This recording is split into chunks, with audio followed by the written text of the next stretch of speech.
I just want to say good afternoon to everyone and welcome to our webinar, Policy and Process as a Gateway to a Sustainable Digital Archive. And this is the second in a series of 4 webinars, which will take place on a Tuesday lunchtime. My name is Audrey Wilson. I am the Partnership and Engagement Manager at the Scottish Council in Archives, and I will be your chair for today's session.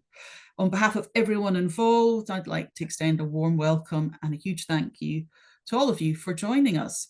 So a brief background on today's webinar. So the Scottish Council in Archives and the Community Archive Heritage Group Scotland are working with Our Heritage, Our Stories, a project led by the University of Glasgow and is part of the Arts and Humanities Council funded programme TANK towards a national collection. Today's webinar will focus on the documentation that's required to maintain a digital archive.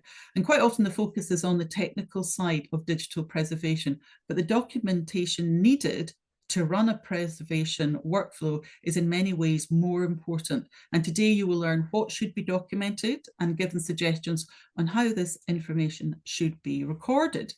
So we're going to hear from 2 speakers today. Our first is Karyn Williamson, who holds a master's degree in archives and records management. And she's currently a digital preservation analyst with the Digital Preservation Coalition and author of the Digital Preservation Toolkit for Community Archives. It was launched last week on World Preservation Day. We're then going to hear from Ian Roger, who is the chair of Cramond Heritage Trust. It was formed in 1978 to encourage the preservation and improvement of natural and historical interests within Cramond. And the trust is based at the Maltings on the Cramond foreshore and is acknowledged to be a splendid local museum and extensive archive. So before we begin, just a couple of housekeeping notes. We have enabled closed captioning for this section. You can access this by going to the bottom of your screen and clicking on More. And then you click on Captions. This webinar will also be recorded. If you don't feel comfortable with that, I suggest you switch off your camera. And that will give you some anonymity if you like. But it also means that you don't need to take lots of notes. So I want you to sit back and enjoy this session. And I'm going to hand over to our first speaker, Karyn Williamson. Thanks very much. Thanks, Audrey. So hi everyone, and thank you for having me back again today. So like Audrey says, my name is Karyn. I'm a digital preservation analyst with the Digital Preservation Coalition, and I'm a qualified archivist. I've worked with archives in some form or another for the last 15 years, and more specifically with digital records in the last sort of 6 years or so. So last week, I spoke about what digital archiving and digital preservation is, why it's important, and I shared a resource from the Digital Preservation for Community Archives Toolkit that could be used to get you started on your digital preservation journey. The link to that's on the screen just now. So if you couldn't make last week, like Audrey says, it will be made available for you to watch back. But I'd like to build on that starting point this week and talk about the importance of documentation and policy to any archive. I'll also give some advice and tips for starting to get your group's documentation in order by sharing some more content and resources from the toolkit. So why is policy so important?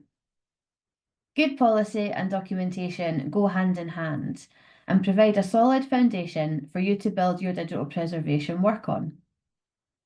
Having documentation to refer to and consult when needed will make it clear to everyone working with your group what the correct policies and procedures are and how they should process the records you are preserving. Documentation will be useful when new members join your team, but also in the future when you are no longer working with your group and want to hand over to someone else. It will also be useful if your collections ever need to be transferred to another group or organisation. It will help you to ensure you have a low risk-based strategy for providing access to your content that your entire group is comfortable with. And these are just some of the reasons that good documentation and policy is important. And there may even be some others that are specific to your own group that you can think of as well. But with all this in mind, the most important thing to remember is that creating policy and documentation will only be a positive thing if you approach it with the needs of your group in mind. Using sector standards and what is deemed best practice may not be what is best for your group. It's more important that everyone in your group understands what you have created and is happy to use your resources going forwards. As an aside, something that will help you with your digital preservation work is to ignore the idea of best practice completely. For all but the most well-resourced and well-funded archives, best practice is a pipe dream and unattainable. Doing your best and making sure that your work takes positive steps towards preserving your digital content is all that is needed, and anything else is a bonus, not a necessity. So I'd like to share some general tips before we look in more detail at specific policy and documentation. So first up, keep it short. The shorter the text, the more likely it is that people will read, understand, and follow your documentation. Policies don't need to be long to have an impact. And in a lot of ways, the second tip links to the first. Your policies should be written clearly and with no jargon. A good test of how easily understandable your documentation is to ask yourself, could someone who has never worked with your collections before read and understand this policy? And if not, it may need to be rewritten. Tip 3 is write it together. Getting as many members of your group as possible involved in writing your documentation will ensure your policy covers all the points it needs to and allow everyone to give their thoughts and opinions on what should be included. Okay, so how can the toolkit help you with policy and documentation? So, like last week, we'll start at the beginning. As mentioned last week, the toolkit is split into 10 topics, and each topic has 3 levels.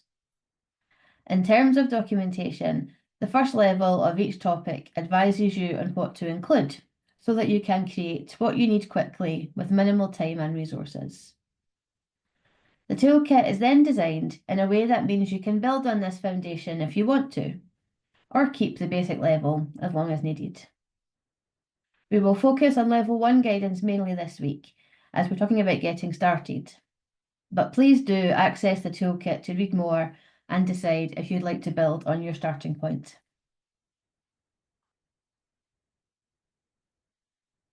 The first toolkit topic that focuses on some kind of policy creation is choose and create your content, the first topic in the toolkit. This is a good place to start because it makes sense to ensure that everyone knows what records you collect and why you collect them, to make sure you only accept content into your collections that is relevant to your group. Writing down what you collect and what you don't collect is called creating a collecting policy. And 1 paragraph is enough to ensure that everyone is informed and you can start collecting based on the parameters that you've written down. The next topic, organise your content, also focuses on documentation. Level 1 focuses on naming conventions. A naming convention is an agreed upon scheme or pattern that allows you to name all your files and items in a similar way. This makes them easy to identify and, more importantly, easy to find, particularly if you have a lot of files. Keeping file names short, using reference numbers where needed, and above all, consistency is really important when deciding on and implementing what naming conventions you will use. Knowing who is responsible for what task within your group is one of the most important things to document. This will make sure that every task your group undertakes in terms of digital preservation and who is responsible for it is written down so nothing is forgotten and no accidents happen, such as forgetting to pay for your website and losing access to all of your content, which has happened before. Writing down all tasks like this can also help you work out what tasks you do and where any changes may need to be made. This topic is more about documentation than policy, but it is just as important. Knowing what you have, where it is, and how you can access it is a huge step forward in managing your content. A simple list, as described here, will help you to do this. Not having this type of list will make every task you'd have to do take longer and make it more difficult to complete. Again, this is a document that everyone in your group should have access to and should be able to update as needed.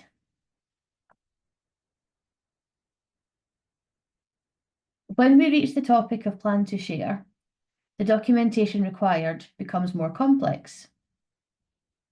Level 1 makes it simple by advising that you don't provide access to any content that you don't explicitly own the permissions for. This is likely the most important advice within the toolkit, as providing access to content you don't own can lead to costly fines or indeed legal battles. So in this case, we'll go up to level 2, which walks you through creating a donor permissions form, which, if created correctly, will mean you have permissions to share the content from the point you accept the material into your collection. And this will be a really important document for your collections going forward. Putting the work into creating and having these forms completed before you accept content into your collection, but more importantly, before you provide access, is a good way to make sure you don't make any costly mistakes, and you also don't have to spend the rest of your life swatting up on GDPR or copyright. There will be situations where more than this is required, but hopefully they will be the exception and not the rule. If you are sure that you want to provide access to content that you are unsure about the permissions for, it would be worth adding a takedown policy to your permissions form and on your website. This means including a paragraph that states where the content owner is unknown or you're unsure if you have permissions to share, that you will implement a policy that you will share this content in good faith, and if anyone gets in touch to say they are the owner or they have issues with it being shared, you will take it down immediately. This is just one approach, but it is a good risk-averse approach to sharing your content. Having your approach written down gives you a document to point to should you have any issues in the future, and also helps the members of your group know exactly what they should do if any issues arise. It is important to note that all groups will have a different approach depending on their attitude to risk and the type of content that they hold. So again, it is important that you do what is best for your group. So the final topic in the toolkit is about hoping for the best, but planning for the worst. Safeguard your content is the topic where you think about what would happen to your collections if your group ceased to exist or could no longer work together to preserve the content. No one wants to think about this, and we would love all groups to last as long as possible, but it is essential to have a plan in place for if the worst should happen. Again, this document should be easily accessible to everyone, and in some cases even people outside your group, and it should make clear what should happen and who should be contacted. No one should be included in the document who hasn't agreed to be involved. So this is the documentation and policy guidance given in level 1 and in one case level 2 of the Digital Preservation for Community Archives Toolkit. If you follow the link given earlier to the toolkit, and hopefully Marissa or Audrey could put it in the chat for me as well, you will find that templates are provided for each of these topics to help you get started. Click on level 1 of each topic within the matrix to find the templates.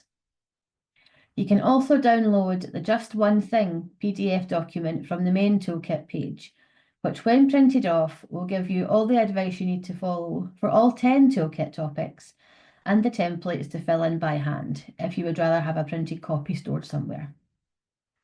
The additional documents provided with the toolkit have more advice and guidance on the other topics and tasks related to simple digital preservation, so it is worth having a look. Now that we've discussed the basics, it's worth looking at a few more tips to help you manage your documentation on an ongoing basis. Review is important. All of your policies and documentation should be reviewed and updated at least annually. And this is a task that should be included on your who does what task list that we spoke about earlier. Regular review will allow you to make sure that you are still happy with the decisions made and to add any additional information or tasks as needed or as your processes evolve. Again, everyone within your group should have access to all of your documentation and know who is responsible for each document so they can approach that person if they have any questions or additions to suggest. And again, finally, make sure you do what is best for your group.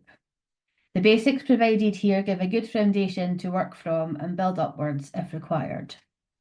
Digital preservation is a lot of work, but it doesn't need to be overly technical or complex. Good information management and clear, well-written documentation and policy is far more important than selecting a system or a technical tool. Hopefully this quick presentation has given you enough information to get started, or has interested you enough to go and look at the toolkit to find out more. The link at the top of this slide will take you to the toolkit. We're always happy to hear from people using the toolkit and welcome any feedback or suggestions for content that we can add in the future. It will be kept updated and we want to keep it as useful as possible, so we're really keen to hear how people get on with using it.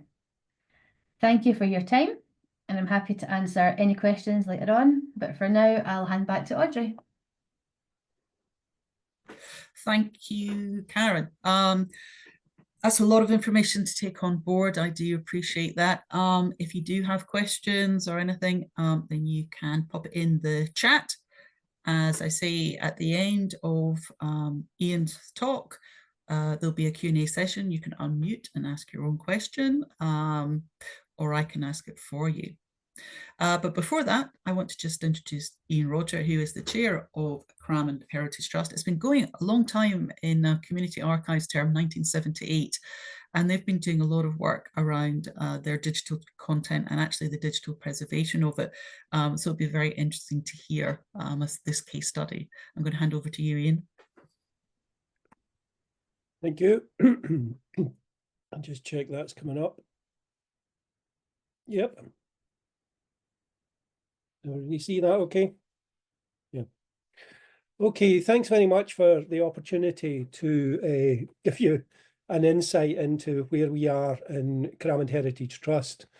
First of all, can I commend Karyn's talk and, more importantly, the guidance that she's issued last week. It answers so many questions that we struggled with because that's sort of simplistic, and I don't mean that in an offensive way, but much easier guidance compared to some of the guidance that's out there online is just so useful. And I can, you'll probably see things coming up that we've found a way around to, which reflect what Karyn's telling you to start off with. We've had to battle our way in. Anyway, just as a starting point, we're nearly 40 years old as an organisation. We've got approximately 10,000 documents of varying degrees of size, everything from newspaper cuttings right up to maps. We've got 20,000 plus images of the area, and we've got some records from Cramond Association, which was our original organisation before 78, and the historical heritage records for ourselves for the 40 years we've been in existence. It's all managed by an extensive card system, and if you look just above extensive card, you'll see the brown card boxes that hold all the records, and it was quite a challenge to keep that up to date, as you can well imagine. Initial work, many of our documents and images over the last, probably 15 years have been put into a digital format of some type. And the images have all been digitized, and quite a lot of the documents have been scanned as well. So we have a significant number of scanned amount of scanned material. We spent some time looking for an appropriate system. That's very easy to say, but it literally was years of asking, searching, being given some suggestions that went nowhere, and it was only a chance remark at a Scottish Records Network meeting that led us to using the archive hub. The key trigger points for our digital journey were the Scottish Council for Archives offered professional advice for up to 2 days in 2023. And that gave us a very good springboard for what we now have created. We also managed round about that time to recruit a small but dedicated team of volunteers. There's only 5/6 of us, but that, that makes a big difference from the 2 that it was previously to there. And the archive hub, which we were directed to, allowed us to prepare our index in a format on an Excel spreadsheet that was able to be transferred directly into the hub's template and go online. Oh. Yeah. So key decisions. With grateful thanks to Jenny Duffy, our archive expert from SCA, we contracted our indexing into groups of entries rather than individual entries, because cataloguing the individual entries would have been horrendously long. So by grouping them into categories and using the appropriate sections to list the entries rather than putting them in individually made a big difference to getting through the entire index. As he already said, we created a short collection policy document that had to go through the trustees to be ratified. Obviously, there was a bit of toing and froing about that. We have very specific geographical guidelines in our constitution, so that helped a bit. But the bottom line is we got it sorted out, and it allows us to look at new material coming in and say, is this for us or isn't it? And we also invested in a dedicated laptop, and that actually holds our indexing system, all our images and all our scanned documents. So there's one source which is regularly backed up, and that takes us forward from that. Where we are today, as of mid-November, our document index went on live as part of the archive hub system, and that's a link to it there. If you are interested in seeing what we have specifically, if you go into the hub and then it says that there's 300 and odd organisations linked into that hub, if you click on that link, you can actually select Cramond itself and look at the individual records for Cramond rather than just doing the general search. But a general search will find our documents as well. The team have got specific areas of work. It's an ongoing situation, just depending on the work that's coming in. We sat down just a fortnight ago and designed a new accession indexing system, using Excel as its base, plus the documents for accessions.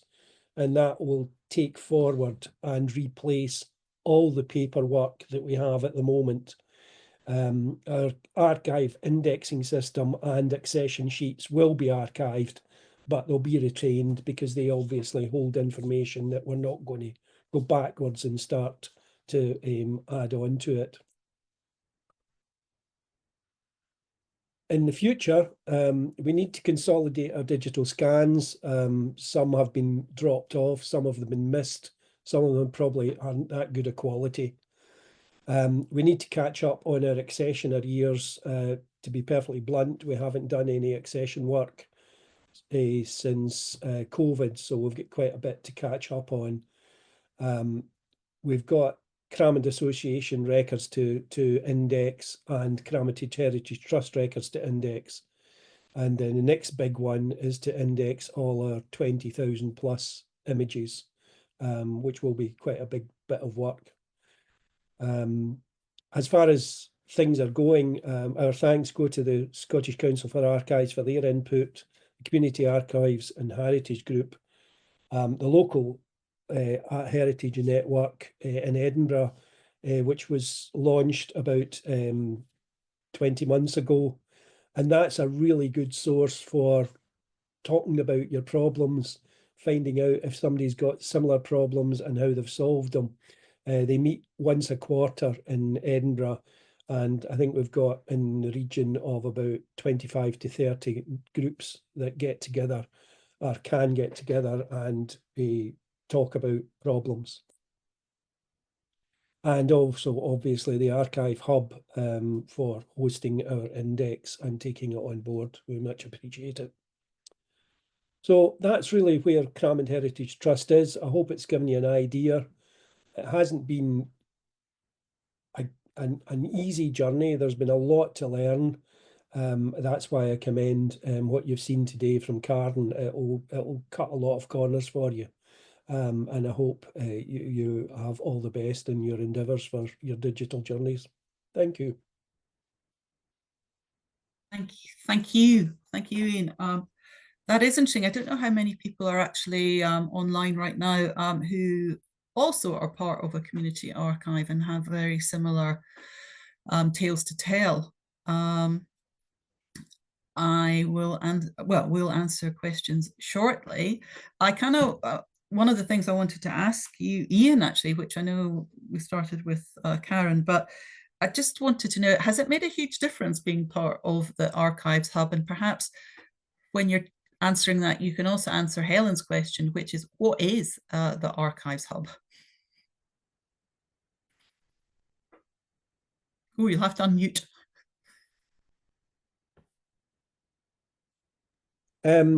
The Archive Hub is originally a university programme, but it has developed and expanded quite a bit. If you go into the Archive Hub, you can see all the organisations that are currently on it. But they take on board any community records, and if you index them in an Excel spreadsheet following their format, they can upload it very quickly. And now that we are uploaded, it's just a question of us amending our records and sending them up a new Excel spreadsheet every time we need to update it. It's online, it's available to everybody. The more people that find out about it, the better. We've only been on it for literally 2 weeks, so I can't really say the impact so far, but we're really hoping that it'll stretch our inquiry base quite a bit. And to be perfectly blunt, we will be sending out answers to queries across the world and a begging letter saying that we're a charity, we're volunteers, and we need some money. So that's hopefully the way forward. Yes, so it's making your collections known to a much broader audience, and that not just in the UK but worldwide. So it means you're just much more searchable, and you do actually have a base that people can come and visit you as well, don't you, Ian? Well, yeah, we've got a permanent exhibition, and the archive room is attached to it. So there are quite a lot of reference documents in file that we would not release or we couldn't release. So if people are in the area and desperately need to look at archaeology, genealogy, or history of the area, they're welcome to make an appointment and come in anytime during the year. We are only open to the public because it's a voluntary organisation during the summer months and at the weekends.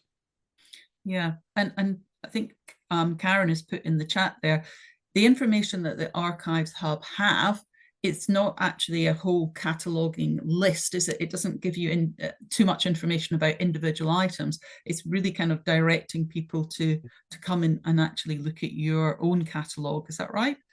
Yeah, I think what I would say is don't be frightened if you go into it, because the actual full archive hub, which some of the bigger organizations use, has something like 40 fields on it.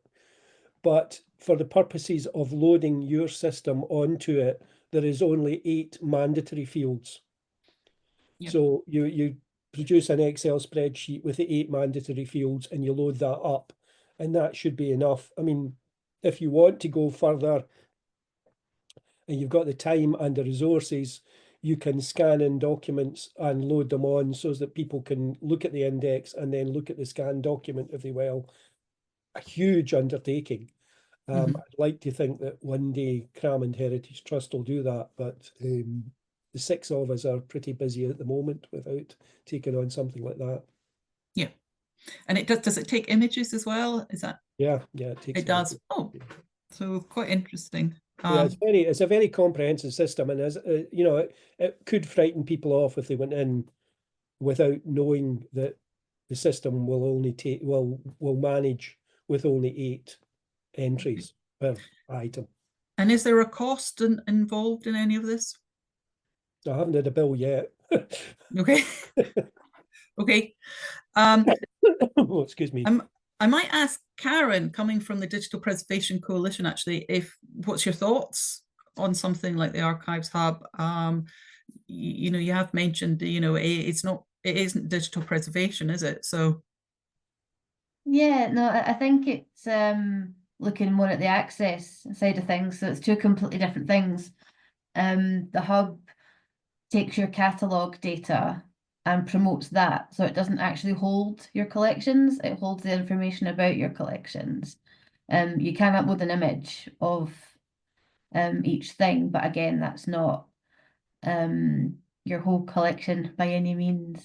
I think it's a great thing for people that want a free way to promote their collections and get, like sort of Ian was saying, worldwide engagement. He is right that it's not the simplest of things to navigate, but they do have good user guides, and the people that work there are very friendly. So it's good to get in touch with them because they will help. Yeah, and it's also something which is used by a lot of universities, youth archives hub. So it's making community archives quite, important as the national collections and other material, because it's really vulnerable, the community archives, because they are held in non-accredited, if you like, buildings, and they are managed by volunteers who not necessarily, they're not professional archivists. They're very passionate about what they do. So to have it out there is wonderful to be included in that. I think it's really important. I wanted to ask as well, because I'm not seeing any questions. So please do either raise your hand. I will maybe if you stop sharing your screen, I might see more people. But so raise your hand if you want to ask your own question, or do pop it in the chat room. But what kind of digital skills does someone need to have to be able to do this? Actually, I mean, I think that's the other thing. Ian, are you quite technical minded? Oh, unmute. Sorry about that. I did have some computer knowledge, but I had no archive knowledge whatsoever before I came into Cram Heritage Trust. And I learned the card index system and worked through that before we decided to go down the digital route. There's a lot to understand, but I think you really just got to roll up your sleeves and get on with it and learn as you go along, using the expertise you can get. And the SCA have been very supportive. The Edinburgh group's been very supportive, and it's just a question of getting on with it and being prepared to make mistakes and go back and fix them and get on with it. None of the volunteers working with me have got any archive experience, so we're all learning as we go along. I just seem to get all the questions because I've been doing it that wee bit longer than everybody else. So, but it doesn't make me any more of an expert than them. And in fact, our digital controller, if you want, is much better at the Excel spreadsheet than I am. So I'm quite happy to just leave it to him and let him get on with it. Yep, that's great. Helen, often you have put something in the chat and you have done before. Would you like to sort of ask a question yourself, or I'm trying to see you? Yes, okay. Okay. Yeah, do I want to be seen? Right. Oh, that's nice. Okay. Right. Okay. Well, I'm a complete amateur, nothing to do with archives. I just started a website a long time ago, started collecting things. But what I'm actually saying is there a national register of community archives anywhere? You know, just sort of say you could, rather than particularly, well, I suppose I'm saying particularly associated with place. So I'm really talking about local history, place. Mm-hmm. I know the community archives group, but there isn't actually, well, as far as I know, is there this national register of who's doing what? Where, you know, is it county? Is it associated by counties?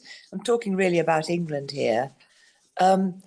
What I am is I'm on a committee for Hertfordshire Local History Association, and I'm looking at digitisation. As far as I can tell, we haven't had any help from our local archives group about digitisation, and they haven't at the moment done very much themselves, so we're new. But on our committee, we have someone from the British Association for Local History, so therefore I'm hoping to get a link in there. So therefore I'm saying, is there just a register where I could sort of type in a place name or a county name and say, okay, all these people in this county are doing work on community archives? Mm-hmm. That's my question. And I know it might seem odd to you who are all in this archive business. I'm nothing to do with that. Yes, help. Helen, I'll do myself, and I'll do. Okay, I'm going to say one thing, Helen, maybe that might help is on the Community Archives Heritage Group website. Maybe if we can, we'll pop that in the chat.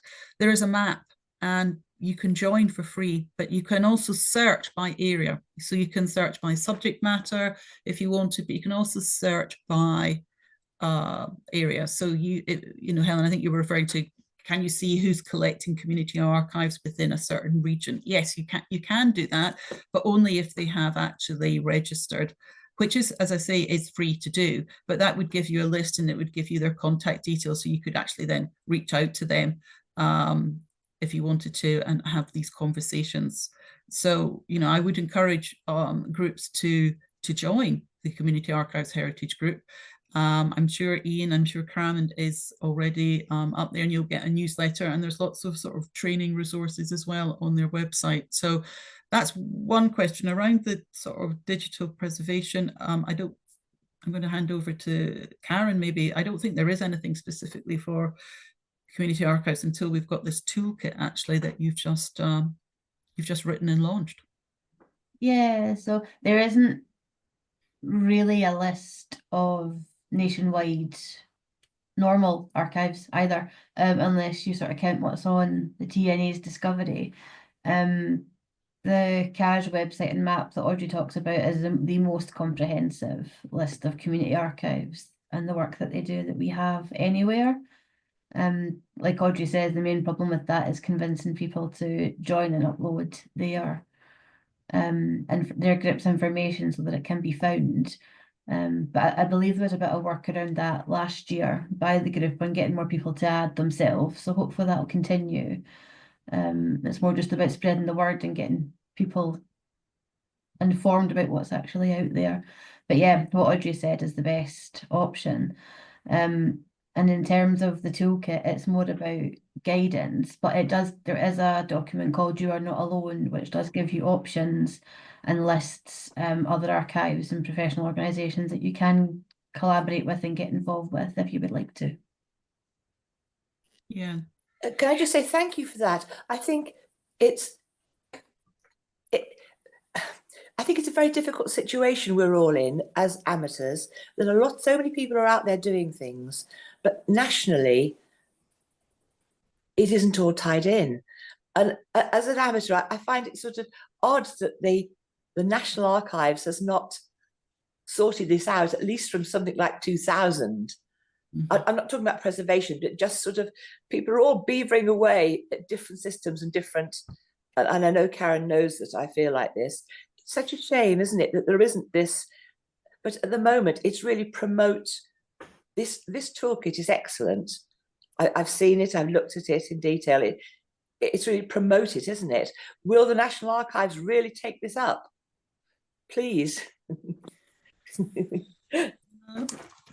I'm going to say, Ian, yeah, maybe you can add your voice. Yeah, what I would add is, as I said, we have an Edinburgh group of archivists. Now, I don't know whether it would work in your area, but all I would say is the Edinburgh one has been very successful from the point of view that we all got together from a disparate situation, and the attendance at the meetings has always been in the 2/3 level of membership. So it might be worth reaching out to some of your local organisations and maybe having a county organisation similar to it to have that networking opportunity, Helen.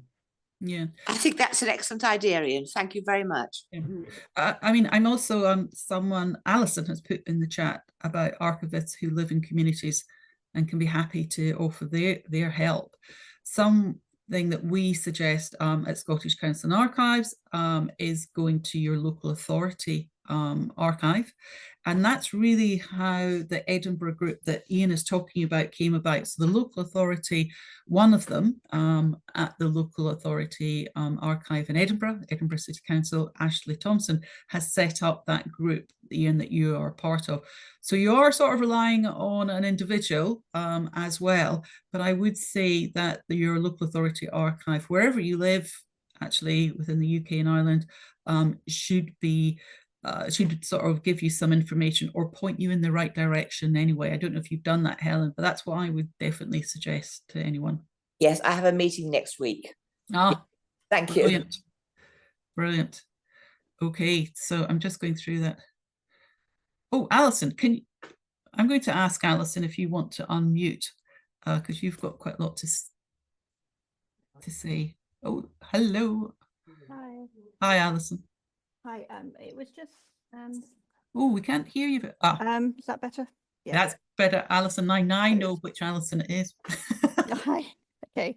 I don't know what it's like in Hertfordshire, but across Scotland we also have forums, which were established by Museums and Galleries Scotland, but actually encompass museums, heritage groups, and archivists and communities, and basically anyone who wants to get involved. So there may be an equivalent down south that I'm not quite sure about that, but they're certainly really useful for sharing info and expertise and just getting in touch with people. No, that is very true, actually. So if you go on, in Scotland anyway, if you go onto the Museums Gallery Scotland website, they will have a list of the various forums, which they don't just talk about archives. So we're talking about Digital Preservation Day, but they are very good at providing some sort of support. And we are doing a lot more work within archives with museums and galleries. But we'll hear about that at another webinar, not today.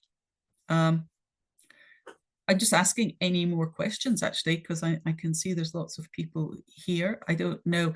As I say, we have got 4 webinars, so this is the second one. Some of the issues that we have spoken about today actually will be talked a bit more, especially in the last one, around support for community archives and heritage groups, and also about funding opportunities. So it might be worthwhile listening out for that one.